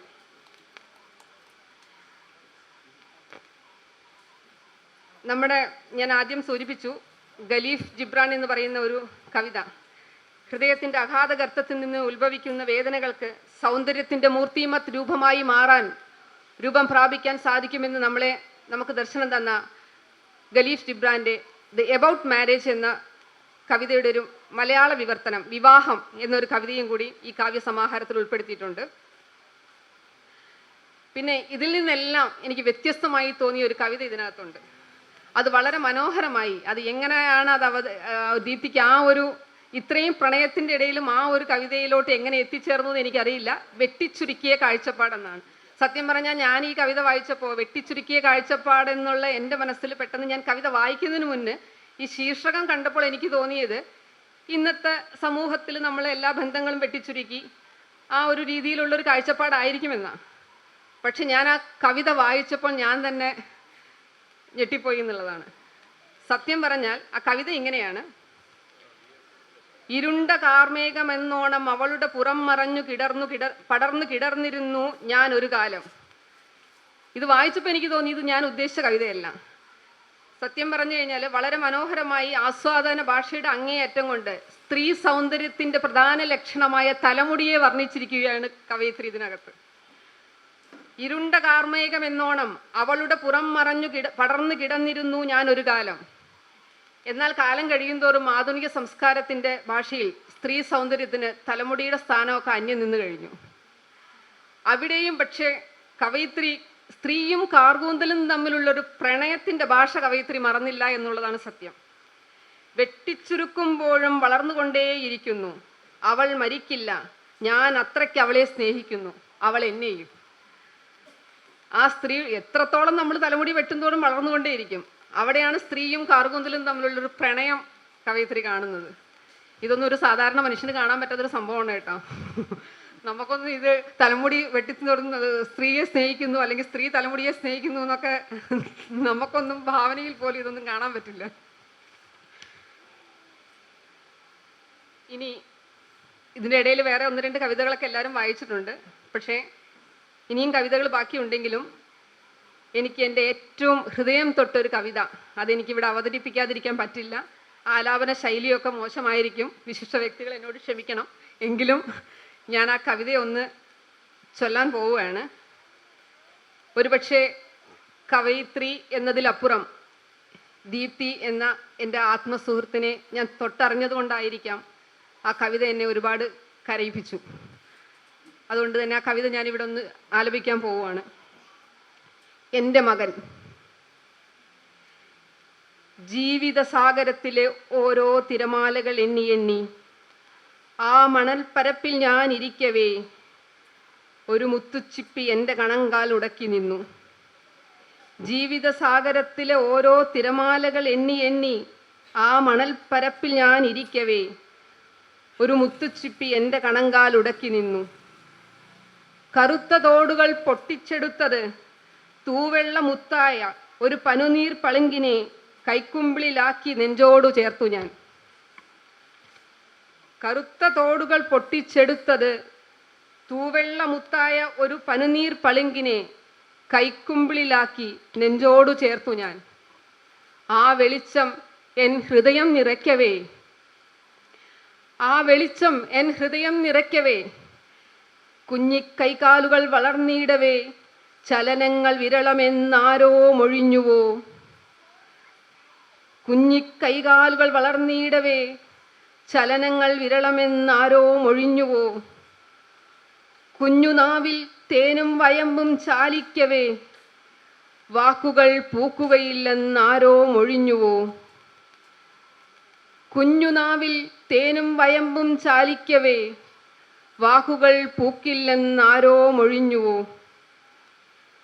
കുഞ്ഞോമന പേരെടുത്തു ഞാൻ നെഞ്ചോട് മാടി വിളിക്കവേ ശബ്ദശകലങ്ങൾ ആ കർണങ്ങൾക്ക് പണ്ടേ അന്യമെന്നാരോ മൊഴിഞ്ഞുവോ. കുഞ്ഞോമന പേരെടുത്തു ഞാൻ മാടി വിളിക്കവേ ശബ്ദശകലങ്ങൾ ആ കർണങ്ങൾക്ക് പണ്ടേ അന്യമെന്നാരോ മൊഴിഞ്ഞുവോ, മൊഴിവാക്കുകൾ കേട്ടു ഞാൻ നെഞ്ചു പിളർക്കുവോളം. സ്വപ്നങ്ങളും മോഹങ്ങളും കൊണ്ട് കുത്തി നിറച്ചു എന്നിട്ടീ മനസ്സിനെ സ്വന്തം ചെവികൾ കൊട്ടിയടച്ചു ഞാൻ. സ്വപ്നങ്ങളും മോഹങ്ങളും കൊണ്ട് കുത്തി നിറച്ചു എന്നിട്ടീ മനസ്സിനെ സ്വന്തം ചെവികൾ കൊട്ടിയടച്ചു ഞാൻ. എല്ലാ മൊഴികളും പാഴ്മൊഴികളാകവേ പുഴുവിൽ നിന്നും ചിത്രശലഭം പോൽ അവൻ വർണ്ണച്ചിറകുകൾ വിടർത്തി വിരിഞ്ഞിതാ. എല്ലാ മൊഴികളും പാഴ്മൊഴികളാകവേ പുഴുവിൽ നിന്നും ചിത്രശലഭം പോൽ അവൻ വർണ്ണച്ചിറകു വിടർത്തി വിരിഞ്ഞിതാ. എല്ലാ നിറങ്ങളും ഇല്ല ശരി തന്നെ, എങ്കിലും പേരറിയാത്ത പുതുനിറങ്ങൾ കണ്ടു ഞാൻ. എല്ലാ ശബ്ദങ്ങളും ഇല്ല ശരി തന്നെ, എങ്കിലും കേൾക്കാത്ത നാദവും കേൾക്കാത്ത രാഗവും ആത്മാവിന് കുളിരാകുമാ ഗന്ധർവ സംഗീതവും കേട്ടു ഞാൻ. മനം മയക്കും പുഞ്ചിരി തൂകിയവൻ അമ്മേ എന്ന് വിളിക്കവേ അത്ഭുത മാന്ത്രികതൻ ആകുന്ന സൃഷ്ടിയുടെ കരവിരുതു കണ്ടു ഞാൻ. മനം മയക്കും പുഞ്ചിരി തൂകിയവൻ അമ്മേ എന്ന് വിളിക്കവേ അത്ഭുത മാന്ത്രികനാകുന്ന സൃഷ്ടിയുടെ കരവിരുതു കണ്ടു ഞാൻ. ധന്യമെൻ സ്ത്രീജന്മം എന്നുറക്കപ്പാടവേ അനന്തസാഗരത്തിലെ തിരമാലകൾ എണ്ണി സമയം കൊല്ലുവതില്ല ഇനി ഞാൻ. ശ്രേഷ്ഠമെൻ ജീവിത ലക്ഷ്യപൂർണ്ണമാണ്. ഞാൻ താങ്ങല്ല തണലല്ല, പകരം ഞാൻ തന്നെയാകുന്നു അവൻ എൻ്റെ മകൻ. ഈ കവിത ജീവിതയാത്രയിൽ മുന്നോട്ടു പോകുമ്പോൾ തുറന്നു വരുന്ന ഓരോ ജാലകങ്ങളിലൂടെയും വീശിയടിക്കുന്ന കാറ്റിന് അഗ്നിയുടെ ചൂടാണ് എന്ന യാഥാർത്ഥ്യം തിരിച്ചറിയുമ്പോഴും ആ ചൂടിനൊടുവിലും ഒരു തണുത്ത കാറ്റ്, അത്ഭുത മാന്ത്രികം സൃഷ്ടിക്കുന്നതായി ഒരമ്മ മനസ്സിലാക്കുകയാണ്. ഒരു സ്ത്രീ ജന്മം ധന്യമാവാൻ ഇനി എന്ത് വേണമെന്ന് ഉറക്കെ കരയുമ്പോൾ നമ്മളുടെ ഹൃദയം അവിടെ വിങ്ങി പൊട്ടുകയാണ്. ഇവിടെ ഞാൻ കാണുന്നത് എൻ്റെ ഈ ജന്മം ഇതുകൊണ്ട് ധന്യമായി എന്ന് ആ ഉറക്കെ പാടുമ്പോൾ ഇവിടെ കാണുന്നത് ഞാനൊരു അമ്മയെ അല്ല, മറിച്ച് ദൈവത്തിൻ്റെ ഒരു മറുരൂപമാണ്. ഗർഭപാത്രത്തിൽ വളരുന്ന കുഞ്ഞു പെണ്ണാണെന്നറിയുമ്പോൾ ജീവനാശം നടത്താൻ കൂട്ടുനിൽക്കുന്നവർ, പിറന്നു വീഴുന്ന പിഞ്ചു കുഞ്ഞുങ്ങളെ തെരുവിലോട്ടും അമ്മത്തൊട്ടിലുകളിലും ഉപേക്ഷിക്കുന്നവർ അറിയണം ഇങ്ങനൊരു അമ്മയെ, ഇതുപോലൊരു ദൈവത്തെ. എൻ്റെ മകൻ ഞാൻ താങ്ങല്ല തണലല്ല അവൻ ഞാൻ തന്നെയാണ്, അവൻ എൻ്റെ മകൻ എന്ന് പറയുന്ന കവിത വളരെയധികം എൻ്റെ ഹൃദയത്തെ സ്പർശിച്ച ഒരു കവിതയാണ്. അതെനിക്ക് പറയാതിരിക്കാൻ പറ്റില്ല.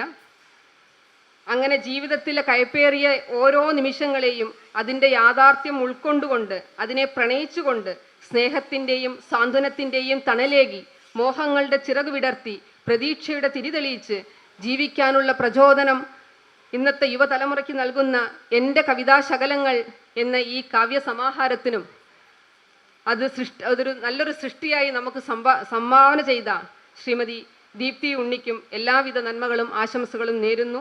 ഇനിയും ഒരുപാട് രചനകൾ ഇതുപോലെ ശകലങ്ങളല്ല, സാറ് പറഞ്ഞ പോലെ മഹാകാവ്യങ്ങളായി എഴുതാൻ ദീപ്തിക്ക് സാധിക്കട്ടെ എന്ന് ആശംസിച്ചുകൊണ്ട് ഞാൻ എൻ്റെ വാക്കുകൾ നിർത്തുന്നു.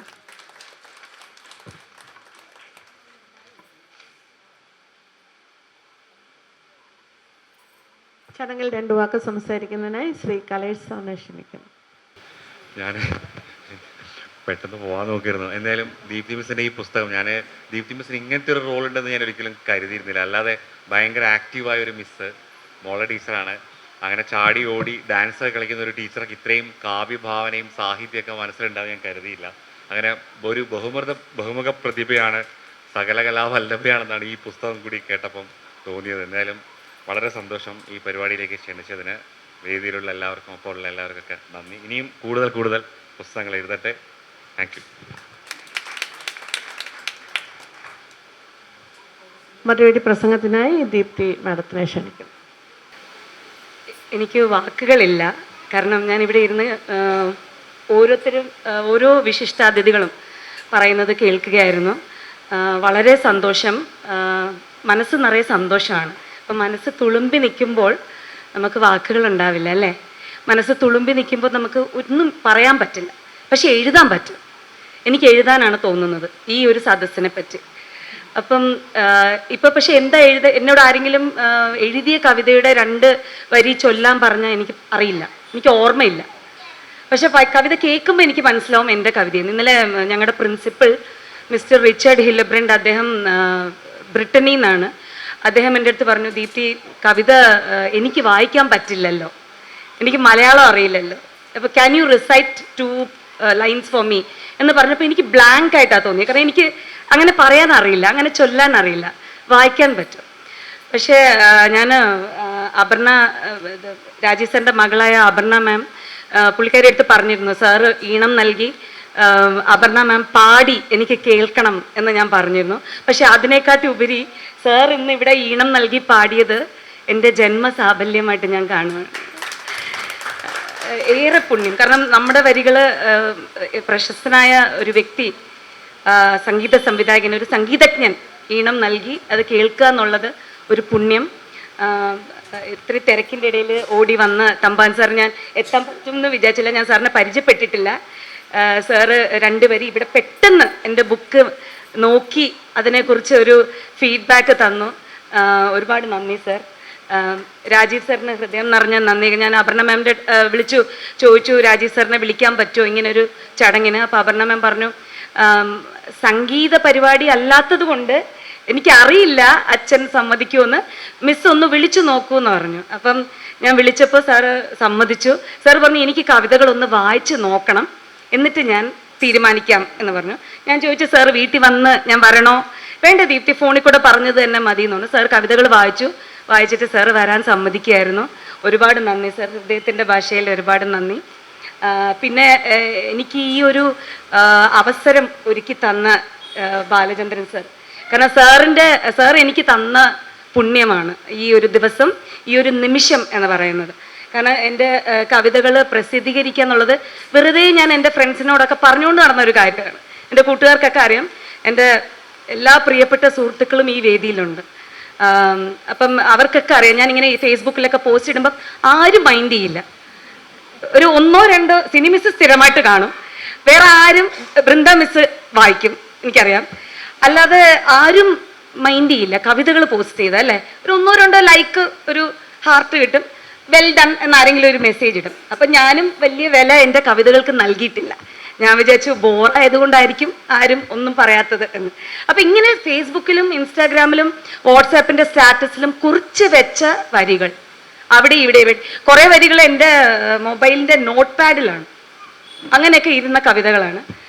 അങ്ങനെയൊക്കെ ചിതറി കിടന്നിരുന്ന കവിതകളെ, അത് ശകലങ്ങൾ എന്ന് ഞാൻ ഉദ്ദേശിച്ചത് അതുകൊണ്ടാണ്, ചിതറിക്കിടന്ന കവിതകളെ ഒരുമിച്ച് ഒരു പുസ്തക രൂപത്തിൽ എനിക്ക് കാണാനുള്ള ഭാഗ്യം തന്ന ബാലചന്ദ്രൻ സാറിന് എത്ര നന്ദി പറഞ്ഞാലും തീരില്ല. സാറാണ് പറഞ്ഞത് നമുക്ക് പബ്ലിഷ് ചെയ്യാം എന്ന് പറഞ്ഞപ്പോൾ ഞാൻ പറഞ്ഞു, സാർ ആ കഥ ഇവിടെ പറഞ്ഞു കഴിഞ്ഞു. ഞാൻ പറഞ്ഞു, ഇതിന് പബ്ലിഷ് ചെയ്യാനുള്ള യോഗ്യതയുണ്ടോ എന്ന് എനിക്ക് അറിയില്ല സാർ എന്ന് പറഞ്ഞു.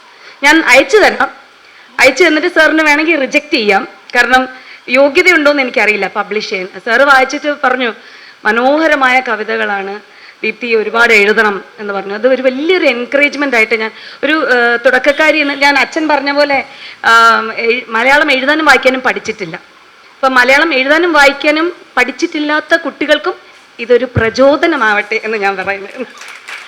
കാരണം അതൊന്നും നമ്മളെ ഒരു സ്വപ്നങ്ങൾ താണ്ടാനും നമ്മളെ ഒന്നും നമുക്ക് ഒരു എക്സ്ക്യൂസ് അല്ല, അല്ലേ? നമുക്ക് മലയാളം തന്നെ പഠിക്കണമെന്നില്ല. അച്ഛനാണ് എൻ്റെ ഗുരു മലയാളം പഠിപ്പിച്ചത്. എൻ്റെ അനിയൻ ജീവിച്ചിരിപ്പില്ല. അദ്ദേഹം പറയുമായിരുന്നു, നിനക്ക് ഹിന്ദി അറിയാം, ഇംഗ്ലീഷ് അറിയാം, ഭയങ്കര ഹിന്ദിക്കാരും ഇംഗ്ലീഷുകാരുമാണ്, നിനക്ക് തിരുവിതാംകൂർ സാഹിത്യം അറിയോ, മലയാളം അറിയോ, മലയാളം വായിക്കാൻ അറിയോ, പിന്നെ എന്താ കാര്യം? ആ കളിയാക്കലിലാണ് ഞാൻ മലയാളം പഠിച്ചത്. അപ്പം ഞാൻ അച്ഛനോട് പറഞ്ഞു, എനിക്ക് മലയാളം പഠിക്കണം എന്ന് പറഞ്ഞു. അച്ഛൻ പഠിപ്പിച്ചു, പുസ്തകങ്ങളൊക്കെ വാങ്ങിച്ചു തന്നു. അന്ന് മുതൽ ഞാൻ മലയാളം പഠിക്കാൻ തുടങ്ങി. അപ്പം ഞാൻ കവിത എഴുതും എന്ന് പറഞ്ഞപ്പോൾ അച്ഛൻ പറഞ്ഞു, കവിതയോ മലയാളത്തിലോ എന്ന് ചോദിച്ചു. അത് നിന്റെ എന്തെങ്കിലും ഇംഗ്ലീഷിൻ്റെ വിവർത്തനമാണോ എന്ന് ചോദിച്ചു. ഞാൻ പറഞ്ഞു, അല്ല, കവിതകളാണ്. അച്ഛൻ പോലും ഇത്രയും കവിതകൾ കണ്ടിട്ടില്ല എൻ്റെ. ചില കവിതകൾ അച്ഛനുള്ള പിറന്നാൾ ആശംസകളായിട്ടൊക്കെ ഞാൻ എഴുതുന്നതാണ്. എന്നാൽ അച്ഛൻ പറഞ്ഞു, ഒറ്റ ഇരിപ്പിന് ഒരുപാട് നാൾ കൂടിയിട്ട് അച്ഛനൊരു ബുക്ക് വായിച്ച് തീർക്കുന്നത് ഈ ബുക്കാണ്. അച്ഛനെ കുറിച്ച് പറയുമ്പോൾ ഞാൻ കൂടുതൽ പറയുന്നില്ല, ഇവിടെ എല്ലാവരും പറഞ്ഞു. എൻ്റെ നട്ടെല്ലാണ് അച്ഛൻ. വളരെ നേരത്തെ എനിക്ക് അമ്മയും അനിയനും നഷ്ടപ്പെട്ടു. അപ്പം അച്ഛനാണ് എൻ്റെ എല്ലാം. അത് ഇവിടെ എല്ലാവരും പറഞ്ഞതുപോലെ തന്നെയാണ്. അച്ഛൻ്റെ തുണയാണ് ഞാൻ ജീവിച്ചിരിക്കുന്നതും ഈ ഒരു നിമിഷങ്ങളിലെല്ലാം എനിക്ക് അനുഭവിക്കാൻ കഴിയുന്നത്.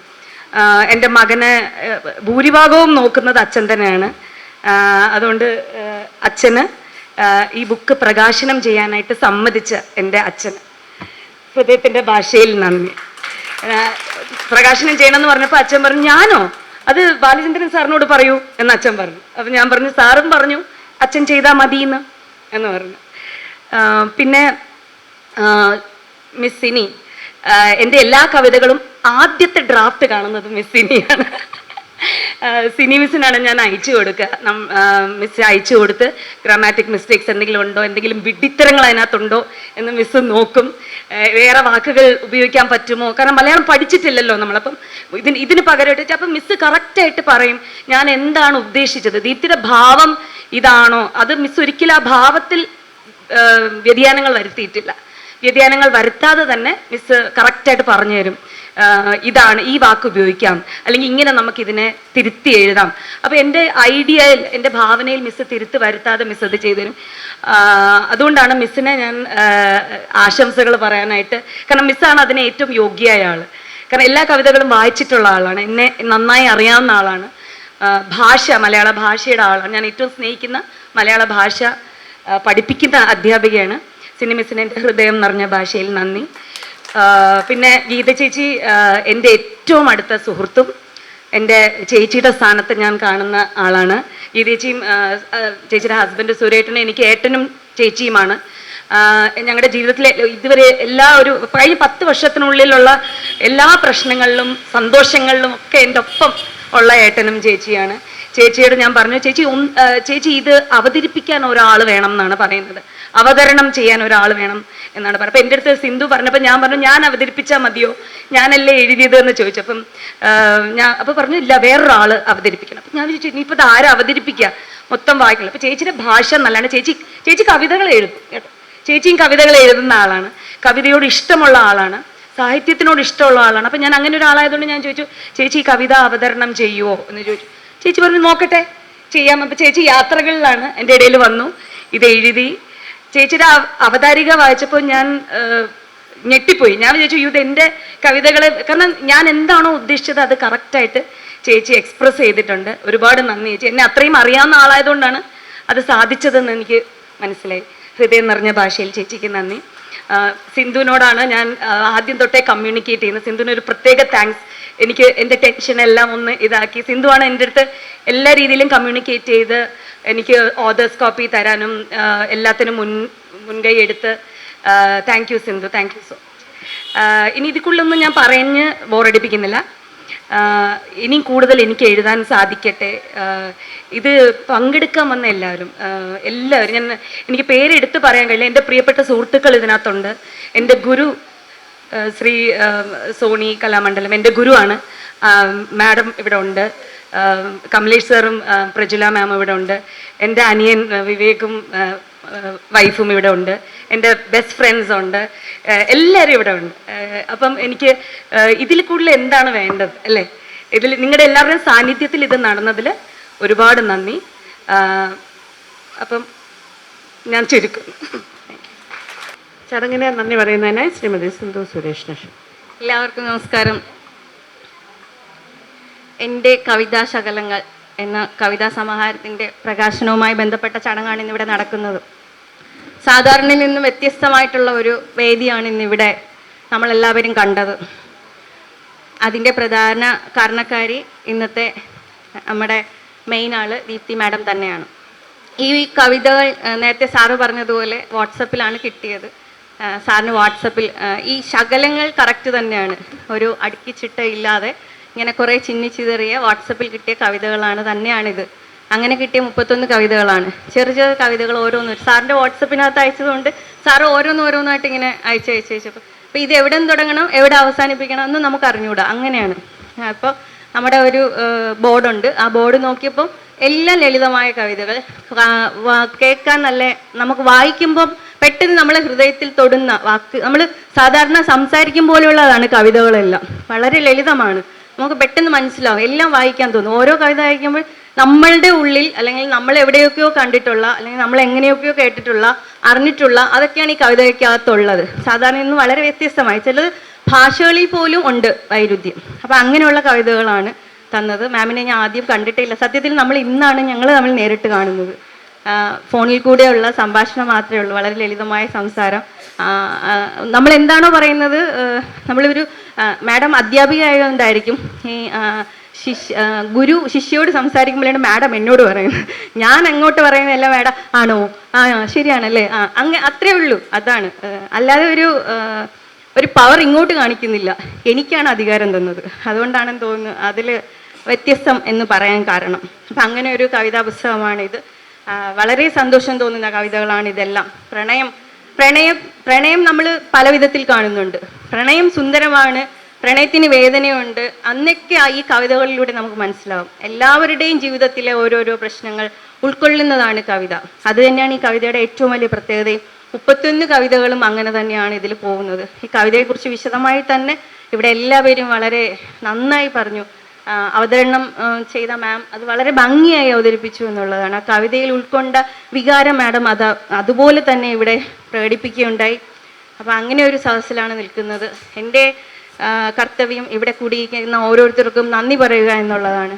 ആദ്യമേ തന്നെ ഇതിൻ്റെ നമ്മുടെ അധ്യക്ഷൻ VSSൻ്റെയും സദ്ഭാവന ട്രസ്റ്റിൻ്റെയും ദേശീയ ചെയർമാനാണ്. സാറിന് സദ്ഭാവന ട്രസ്റ്റിൻ്റെ പേരിലുള്ള ആദ്യവുമായി നന്ദി അറിയിക്കുന്നു. മുഖ്യപ്രഭാഷണം സദ്ഭാവന ട്രസ്റ്റിൻ്റെ തന്നെ ചീഫ് എഡിറ്ററാണ് doctor M R Thampan sir. സാറിനും സദ്ഭാവന ട്രസ്റ്റിൻ്റെ പേരിലുള്ള ആദ്യവുമായി നന്ദി അറിയിക്കുന്നു. പുസ്തകത്തിൻ്റെ പ്രകാശനം ചെയ്തത് ഉണ്ണികൃഷ്ണൻ സാർ, അതേ മാമിൻ്റെ അച്ഛൻ തന്നെയാണ്. സാറ് നേരത്തെ പറഞ്ഞ പോലെ നമ്മൾ ഈ പ്രകാശന സമയത്ത് ഓരോരുത്തരെ എല്ലാം വലിയ വലിയ ഗസ്റ്റുകൾ ആരെ വിളിക്കണം അങ്ങനെ ഇങ്ങനെ ചിന്തിക്കുന്നത്. അപ്പം സാറ് മാം പറഞ്ഞു അത് അച്ഛനാണ് എന്ന് പറഞ്ഞു. അപ്പം സാറ് പറഞ്ഞു ഏറ്റവും അനുയോജ്യമായ കാര്യം സാർ അത് തന്നെയാണ് വേണ്ടത് എന്ന് പറഞ്ഞു. വളരെ അത് കേട്ടപ്പോൾ ഈ പറഞ്ഞതല്ലേ, ആരും അച്ഛനും അമ്മ അല്ലെങ്കിൽ അങ്ങനെ പറയില്ല, എല്ലാവരും ഹൈ ടോപ്പിൽ ആരെ കിട്ടും എന്നാണ് നോക്കുന്നത്. അവിടെ സ്വന്തം അച്ഛനെ തന്നെ പ്രകാശനം ചെയ്യാൻ സെലക്ട് ചെയ്തു എന്ന് പറയുന്നതും അതിൽ നമുക്ക് മനസ്സിലാകുന്ന ഒരു വികാരം അതിലുണ്ടാവും. അപ്പോൾ പ്രകാശനം ചെയ്ത ശ്രീ TM ഉണ്ണികൃഷ്ണൻ സാറിനും സദ്ഭാവന ട്രസ്റ്റിൻ്റെ പേരിലുള്ള ആദ്യവുമായി നന്ദി അറിയിക്കുന്നു. പുസ്തകം സ്വീകാരം ചെയ്തത് ശ്രീ രാജീവ് ONV സാറാണ്, പ്രശസ്തനായ സംഗീത സംവിധായകൻ. അദ്ദേഹം ഇവിടെ വന്ന് ഈ പുസ്തകം സ്വീകരിക്കാൻ വളരെ അധികം നന്ദി അറിയിക്കുന്നു. ആശംസ അറിയിച്ചത് ശ്രീമതി സിനി ജിജോ മാമാണ്. ഇൻ്റർനാഷണൽ സ്കൂളിൻ്റെ മലയാള വിഭാഗം മേധാവിയാണ് മാഡം. മാഡത്തിനും പ്രത്യേകം നന്ദി പറയുന്നു. അതുപോലെ പുസ്തക അവതരണം നടത്തിയത് ഗീത MK മാഡം ആ അവതരണത്തിൽ തന്നെ ഉണ്ട് മാഡത്തിൻ്റെ ഒരു രീതി ശൈലി. മാഡത്തിനും പ്രത്യേകം നന്ദി പറയുന്നു. സ്വാഗതം ആശംസിച്ചത് സദ്ഭാവന ട്രസ്റ്റിൻ്റെ സെക്രട്ടറി ശ്രീമതി ജയ ശ്രീകുമാർ മാഡമാണ്. മാഡത്തിനും സദ്ഭാവന ട്രസ്റ്റിൻ്റെ പേരിലുള്ള നന്ദി അറിയിക്കുന്നു. ഇവിടെ കൂടിയ ഓരോ മഹത് വ്യക്തിത്വങ്ങൾക്കും ഓരോ വിശിഷ്ട മാഡം വിളിച്ചും ഒക്കെ മാഡത്തിൻ്റെ സുഹൃത്തുക്കൾ, നമ്മുടെ സഹപ്രവർത്തകർ എല്ലാവരും ഇവിടെ എത്തിയിട്ടുണ്ട്. ഓരോരുത്തർക്കും പ്രത്യേകം നന്ദി അറിയിച്ചുകൊണ്ട് എല്ലാവരോടും ഒരിക്കൽ കൂടി നന്ദി പറഞ്ഞുകൊണ്ട് നിർത്തുന്നു. നന്ദി, നമസ്കാരം.